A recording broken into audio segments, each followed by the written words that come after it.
Hi, I'm Mary Margaret, and I am in a group with Broderick and Caitlin, and we are talking about in our report how different factors affect leadership today. So, what are the current trends that are shaping the way that people lead?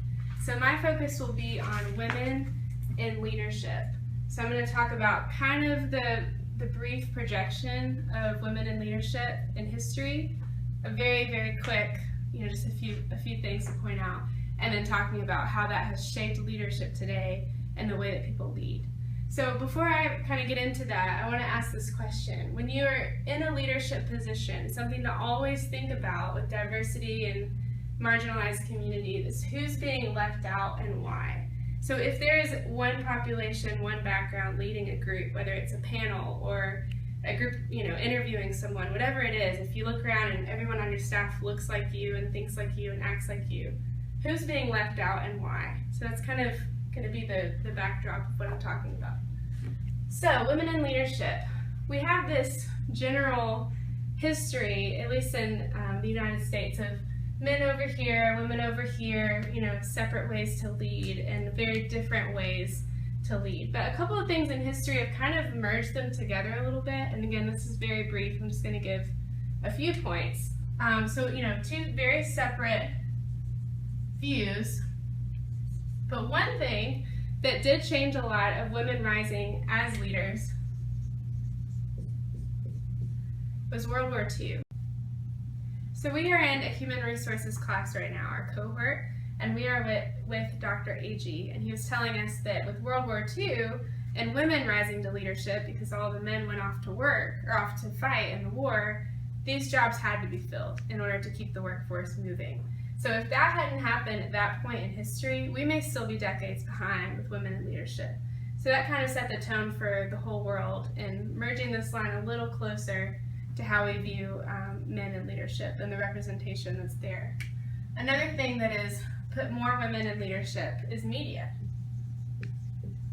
Now you're seeing movies like Hunger Games and Divergent, where the hero of the movie is a female and she's the main character, but she's also kind of a fighter and has these typical male attributes to define her character. So how does that shape, a movement of leadership? Is something to think about. Another thing, I'll put it down here.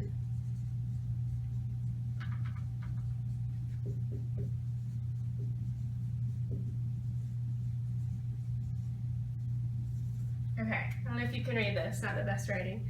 You hear this often as EI, so emotional intelligence. There's a lot of data out there around, there's different ways to lead. We can lead with relationships and, using emotional intelligence, and sometimes that's a better indicator of our overall intelligence than our IQ score. So you don't have to be the loudest person in the room, you don't have to use discipline and be very authoritative. You can use emotional ways to lead a group, and men can have those attributes too. So I think the gender roles are getting a little bit more merged, and so are the leadership roles. So just a couple of things in history that have blended those two lines a little bit, and how we, for what we're talking about today, is how are women changing leadership? So when there's more representation from women, and we're starting to see women leading, whether it's from any of these things or more, we start to ask, how does this affect the field of leadership? So it's a more relatable population. Over half of the general population in the world is female. So it gives people a voice. When a younger girl sees a movie with a female character that is not this one way of being a female, and she's a fighter, and she's all of these things that they can relate to, they have a voice. So it just expands our awareness of the world because the world is diverse. This is Broderick Thomas, and I will be talking about the social media portion of our paper. And the thing that we want to prove with this section of the paper is the fact that social media has a genuine effect on people. Therefore, that effect on people causes disruptions in what leadership causes a change. And I genuinely believe this because ever since Christ stood up and gave his first sermon, the Beatitudes, he returned power from the top down to the bottom to the followers. Therefore, that makes followers people who you are leading at the center of leadership. Therefore, any changes with them is going to affect the leader. So I want to start with that thought and start with events plus people equals effect on leadership. And we can just think about this through all different times in history, especially American history. If you think about the Great Depression, America was led a certain way up until FDR came on the scene. And I think the reason that FDR was so great was because he was able to channel what the people needed to hear during that time in the Great Depression, because the Great Depression was in their DNA. It was something that affected them genuinely, and they needed leadership in a different way. I think that is even the same today with terrorism. Terrorism has affected us in a different way. Therefore, we need different types of leadership. We saw this from the first reactions we had with terrorism, which was anger, and President George W. Bush leading us into war to seek those who had done us wrong. And then we saw, as time went on, we got tired of war. That effect on people led to a change in leadership in President Obama, who's more hesitant to go into war. So leadership affects people, therefore it causes an effect on a leader. I meant events in the world affect people, which causes an effect on leadership. So just jumping back into social media, the reason I think social media is so important is because it's affecting the DNA of who we are today. Therefore, it's causing an effect on leadership. So I just want to get into why we want to use social media. Why do we want to use social media? 2/3 of adult internet users are on some kind of social media platform.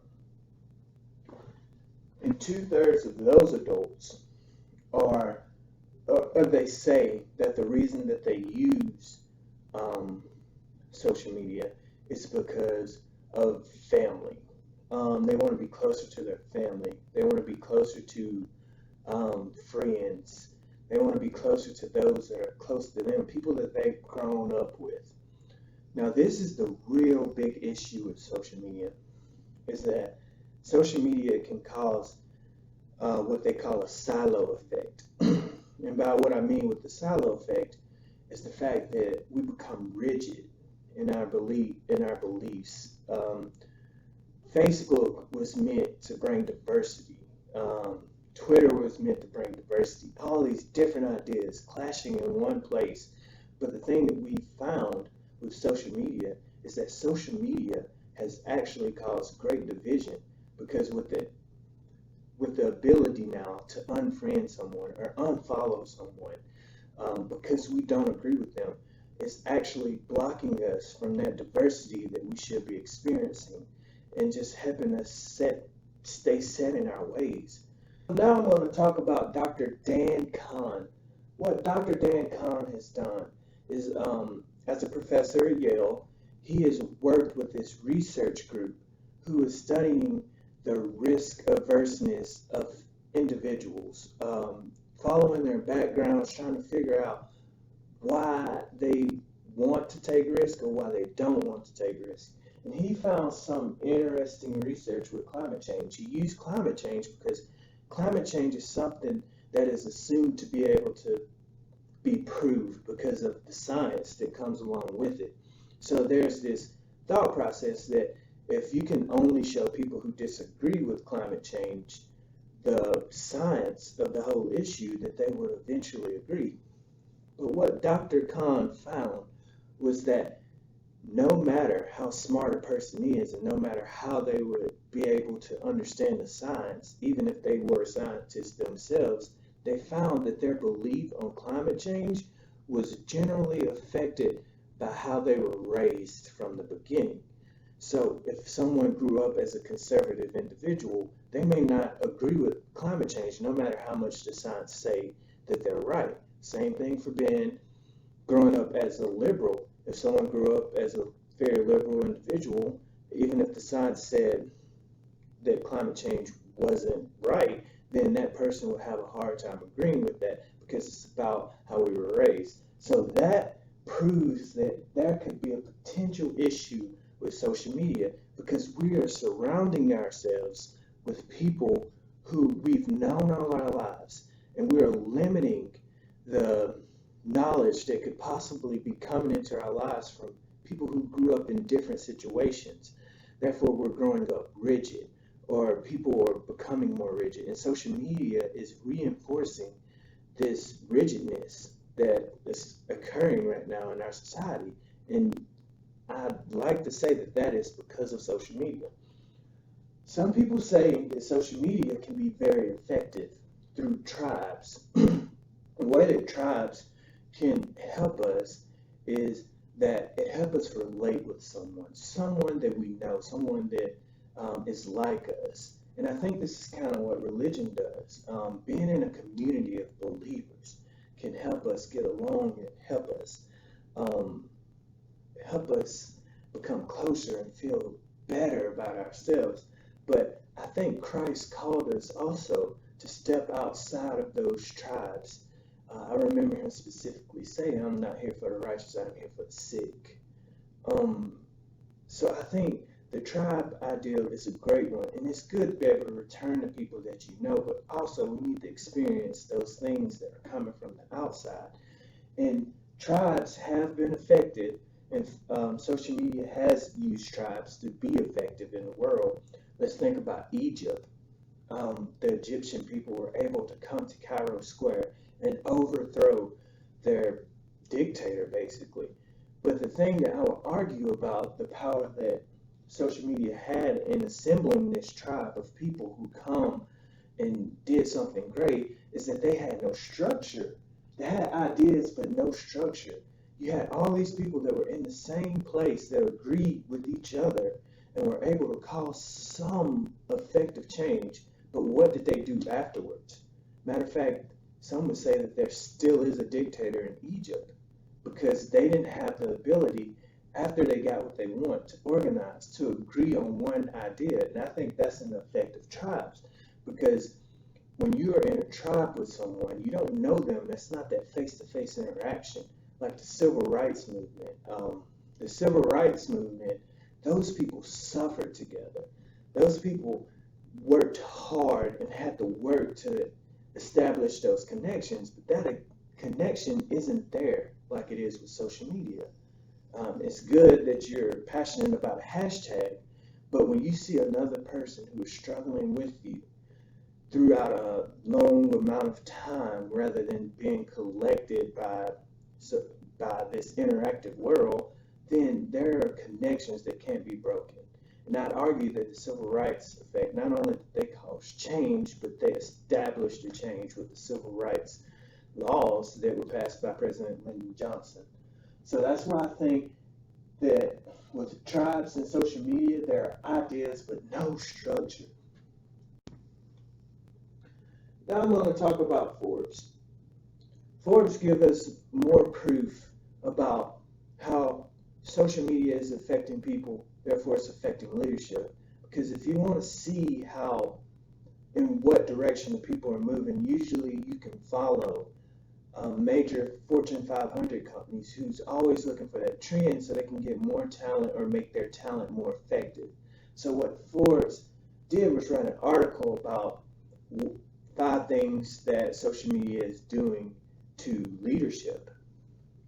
And one of the main things that they mentioned was that social media is now starting to become what internet was in the 90s. So there's this idea that this could possibly happen, that email will go to the wayside and that Facebook and Twitter might start becoming the new functions of the office, the new command center of the office. This is how people will communicate to each other and document things. Also, Forbes talked about what the SEC is having to do. The SEC is having to move more so now than ever in a direction to regulate social media and insider trading, because individuals are using social media to kind of bypass laws with the SEC, the Securities Exchange Commission, who regulate the stock market exchange. They're having to watch how people are using social media to talk to investors, and this huge change is caused by social media and people using social media. Therefore, it's affecting people and moving leadership in a different way. what can we do? How do we stop this whole thing from happening? And I think that's the issue. We can't think of how we can stop it. We shouldn't be thinking about how to stop social media because social media is way down the road now. I think the better idea is to say how we can effectively use social media. What we can do is increase diversity. If you increase diversity among the office by breaking these rigid stances that we've created throughout our lives and we've reinforced with social media, and make your office place more diverse. As a leader, you need to be always checking the diversity meter in your organization and make sure that you have diverseness because this world is growing. It's coming ever so closely. The ocean is so much smaller than it used to be, and we are now in a global world where I can buy something from China today and possibly receive it in 2 days. So now cultures from different places in this expansive world are now intersecting. We're running out of room. Culture is everywhere, and we are faced with it. So you as a leader and I as a leader, we have to make sure that we are tuning our ears to our companies and what the marketplace is calling for us and be more diverse with the people that are following us. Therefore, so leadership can pour into the followers and followers can pour into the consumer. Technology, we need to embrace it. Social media wouldn't have gotten this far if it wasn't for technology. Technology is a very important factor on leadership because we are constantly connected. And that's how this all happened, is that when you're constantly with someone, then I feel like you only want to be around those people that you know. And social media has given us the ability to just weed out those things that we don't want to hear. So if we're in constant contact with each other, then due to technology, then we need to make sure that it's a diverseness. And the beauty of technology bringing us closer is that we get to break down these walls and grow and expand. And I think that's how social media is affecting leadership, is because it's trying to put up this blockade, this barricade, and say that for people and individuals that say that I can be in my own place, in my own setting, and not be bothered by you, and interact with those that I want to. But the job of a leader is to do the hard things. Do the hard things and break down those walls and make social media a tool that is more effective for our organizations. Thank you. Today I'm going to be talking to you about technology and how it has shaped leadership. First point that I'm going to talk to you about is staying connected.